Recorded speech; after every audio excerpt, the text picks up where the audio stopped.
On a night where we had some really good games, we also got this one. Spurs and Thunder, Game 1 of the Western Conference Finals. Look at those two showing up. That dichotomy was so sick. Man, SGA getting the second straight MVP trophy pregame. De'Aaron Fox out, has the ankle injury. Jalen Williams back in after a 6-game absence for the Thunder, throwing it down. He looks fine. Yeah. Thunder were up 1. This is so early, though. He had 10 points, did Williams, in the first quarter. It was tied. That's a bit of a theme. Tied at 27 after 1. Now in the second. Off the miss, Wemby's there for the putback over Chet Holmgren. Another theme of the highlight. Indeed. Because then, oh wait, it happens again. Throwing down in traffic. That's over Holmgren and SGA just for good measure. Now he's backing down Williams.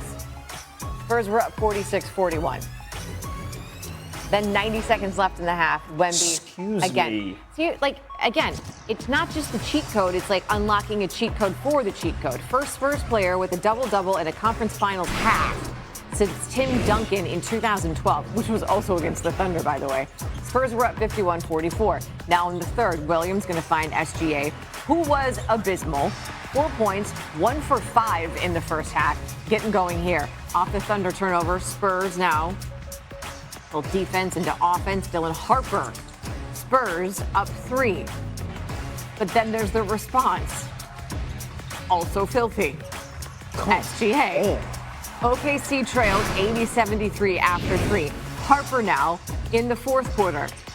With the Spurs up 7, make it 9. With that, SGA with the response. And yes, Wemby can do a lot, but he's not stopping this one. Driving past Wemby, laying it in. There was also a foul. He missed the free throw, though. OKC down 5. Alex Caruso, how are we only seeing him now? He played a monster game. Thunder down 1. Gonna find him again, hit that 3 like he did so many times in this game. Thunder now up 95-94. Shot clock winding down. Julian Champagnie, ice in his veins, nailed that 3. Spurs now up 2. Then Wemby, 20 seconds to go. This game is tied at 99. Easy. Spurs up 101-99. Thunder get the ball. That's how possessions work. 10 seconds to play. SGA is like, I don't care what Wemby can do. I can do that. We're tied again at 101. 3 seconds. What can Wemby do? Who wanted this more? Holmgren got that one. Yeah, he did. Because it had been the other way much of this game. We go to overtime. Spoiler alert, number 1. In OT, Thunder down 4. Caruso, corner. 3. Does anyone want to guard him? No. Thunder down 1. Next Spurs possession.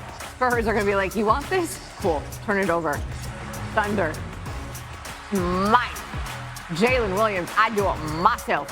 Thunder up 1. It's 106, 105. So now there's about a minute to go. It's still that 1-point game. SGA, how? He threw that down over Wemby. But Wemby's like, don't worry about it. What? That's like a her beefness. That's like a her beefness. If that's Caitlin Clark, she's hitting that from the beat. Spurs tied at 108. We go to double overtime. 4 minutes left in double overtime. We're tied at 108. Wemby just was like, we need to end this. I've had enough. Spurs lead by 1. Harper catch. Drives. He'd make the free throw. Spurs up by 5. Then with a minute to play, Spurs up 1. It's 115-114. Harper finds Wemby. Wemby on Holmgren. That was the moment. 30 seconds left. Spurs by 4. Castle lobs it to Wemby. Nonight, sleep tight. Don't let the bed bugs bite. 122-150. It wasn't 2-1. It was 122-115. This thing was an instant classic. How did you guys? Later, what we saw from Wemby was absolutely insane. I'm struggling to come up with any words for the 41 points, 24 rebounds, and 49 minutes. The most he's ever played. You stopping me? Go ahead, big dog. I was watching the game with my wife and my kids, and I told my wife that we're sending our kids to those damn monks that we went to this summer. Because I need that. I need that mentality. I need that mentality right there. I need that mentality right there. I don't know what I just saw. I believe we call it greatness, but God bless America, what he just did on that stage.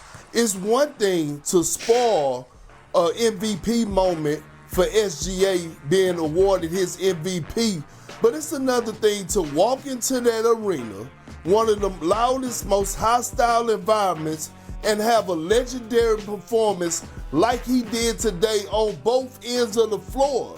And the one thing that stood out to me is how personal he took it, because the world knows the hatred that he has in his heart for Chet Holmgren.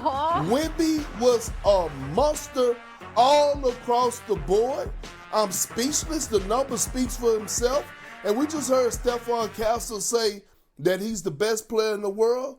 Guess what? He has no argument whatsoever from Kendrick Perkins. None. I have no argument for that. You did get it wrong, though. You said, God bless the U.S. I think in this case, it's God bless France, actually. At least for Wemby. It was at one point a really rough night for SG. I mean, he did have the double overtimes to sort of like make up for it here. Checking his numbers, he did finish with 24 points, but in the first half, he was like 1 for 4 with 4 points. How did San Antonio make his life so miserable? Because one, they have so many big wings and guards that defend at a high level and that are physical. And it starts with Stephon Castle. We know that the Spurs have the defensive player of the year in Victor Wembanyama, but let's not forget Stephon Castle is still an all-defensive caliber player. And when you think about the size of a Dylan Harper, a Vassell, these guys are 6'5", 6'6", Chapani. They are good at sliding their feet, taking the bump, the physicality, playing without fouling. I've never seen SGA look like this, even though he struggled in the Lakers series to his standards. Tonight was a prime example that he has his work cut out for him all series long. And when we talk about taking that leap in greatness, this is one of those moments where SGA, if he rises to the occasion, because it's going to be hard, then we'll see him and he'll show us that we believe, that we know that we are or should be believers of who we think he is. But this is going to be a brawl for it all. He's going to have to strap his boots up. Yeah, dog. You talk about like just the physical gifts of all them wings, but like the willingness to go out there and strap up an MVP is a different caliber of mentality, and that's exactly what they have. Now, on the Thunder side of this equation, we mentioned that Chet, caught the worst of Wemby's force this evening. Okay.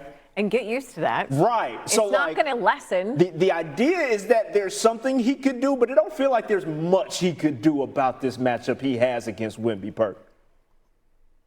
Well, can he try? That's the first thing. Can he try? Because I saw him ducking smoke tonight. I saw him guarding other people on the perimeter. I didn't see too much of him one-on-one action guarding Wemby, and he know that beef has been around since they high school days. In order for them to even stand a chance, Chet Holmgren is going to have to take this personal, especially on the defensive side of the basketball. He's going to have to take and show why he finished as one of the top guys as far as the defensive player in the defensive player of the year runners. Tonight, he's going to have a hard time getting sleep. When you let somebody walk into your crib with muddy shoes, kick their feet up on your coffee table, and order DoorDash with your credit card and turn your channel on your television, damn it, you got to do something about that. That's what Wemby did to Chet tonight. He got to take this personal because Wemby is not going to stop. I'm going to say it again. Chet, if you're watching this, if his family is watching this, Victor Wembanyama doesn't like you. You need to have the same feelings for him. I don't think that's a secret. What did they order from DoorDash? What was on the menu? I feel like one of the things that we've almost forgotten about in all of this, because Wemby did what he did, there was no De'Aaron Fox in this game. The Spurs did that in OKC without De'Aaron Fox. What does that mean? And Stephon Castle had 11 turnovers. Well, I think, let me tell you what it means and what it showed us. It showed us the depth that the San Antonio Spurs have, right? It showed us the old soul of a rookie, Dylan Harper, who has been fantastic all postseason long. This young man has been here before.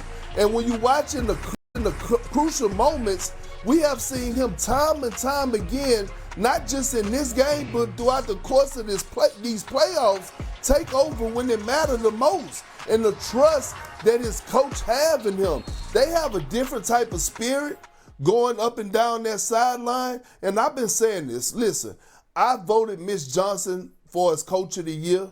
He got my vote. He is an evil genius. You see his passion on the sideline. This San Antonio Spurs team, they're dangerous, and they have one thing and one thing only on their mind, and it's not just getting through this series and beating the Oklahoma City Thunder. It's actually going to capture an NBA championship. You would think that a young team like this has to learn a little something before they get there, but it feels like they could arrive very soon. Don't sound it's too... It's the monks. Listen. It's the monks. I'm sending my kids, I'm telling you. It's the monks. I'm sending my children. I'm telling you that right now. We're going to let you work on that. That went on over there. Mentality. Yeah. Appreciate your part. It's the monks. As always. Who knew? New on Sports Center. Let's hear it from Kendrick Perkins.